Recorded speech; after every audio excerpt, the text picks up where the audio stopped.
তো হ্যালো বন্ধুরা, কেমন আছো? আশা করি সবাই ভালো আছো। উঠেই মাত্র ধূপকাঠি জ্বালিয়ে নিয়ে চলে আসলাম তোমাদের সামনে। ব্রেকফাস্টে ছিল একটা বিস্কুট, টেনে দিলাম সেট করে। আবার একটা ধূপকাঠি জ্বালিয়ে নিলাম, এটা জেনেও যে ধূমপান করা স্বাস্থ্যের পক্ষে ক্ষতিকারক। জ্ঞান দিতে দিতে মনে পড়লো যে স্নান করতে যেতে হবে। টুক করে স্নান করতে চলে গেলাম। স্নান করা কমপ্লিট, মাথা মুছতে মুছতে পোজ দিচ্ছি তোমাদের সামনে।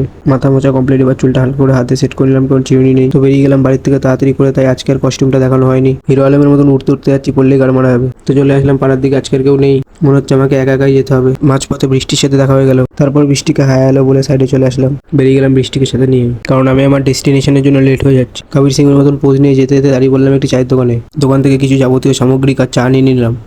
চায়ের সাথে জ্বালিয়ে নিলাম ধূপকাঠি, কারণ ব্যানসন কেনার টাকা নেই। বৃষ্টির ওয়েদার, হাতে চা আর ধূপকাঠি, ওফ, আলাদাই ভাইব দিচ্ছে। তো অবশেষে চলে আসলাম নিজের ডেস্টিনেশনে। তোমরাও লোকেশনটা একবার সিন করো, কত সুন্দর লাগছে লোকেশনটা। তো নিয়ে নিলাম ছোট্ট একটা ব্রেক আর বসে গেলাম হাতের কাজ করতে। প্লেন বানাচ্ছি গাইস, ছাদে যাওয়ার জন্য। তো আবারও চলে আসলাম পোজ দিতে, মুখে জয়েন্ট নিয়ে। পোজ দিতে দিতে মনে পড়লো জামাটা পরতে। জামা পরে রেডি হয়ে গেলাম, এইবার বেরোনোর টাইম হয়ে গেছে। চলে আসলাম পাড়ার দিকে, এবার একটু বন্ধুদের সাথে আড্ডা মারছি। এরই মধ্যে মনে পড়লো 10টা বেজে গেছে, বাড়ির দিকে যেতে হবে। তো বেশি দেরি না করে রওনা দিলাম বাড়ি যাওয়ার জন্য। তারপর মনে হলো বাড়ি যাওয়ার আগে একবার চা খেয়ে নিই। তো আবারও দাঁড়িয়ে গেলাম একটি চায়ের দোকানে, নিয়ে নিলাম 1 কাপ চা আর একটা ব্যানসন। তাহলে আজকের মতন চা খাওয়া শেষে এবার যাচ্ছি বাড়ি। অবশেষে বাড়ি চলে এসেছি। ভিডিওটি আজকের মতন এখানেই শেষ করলাম।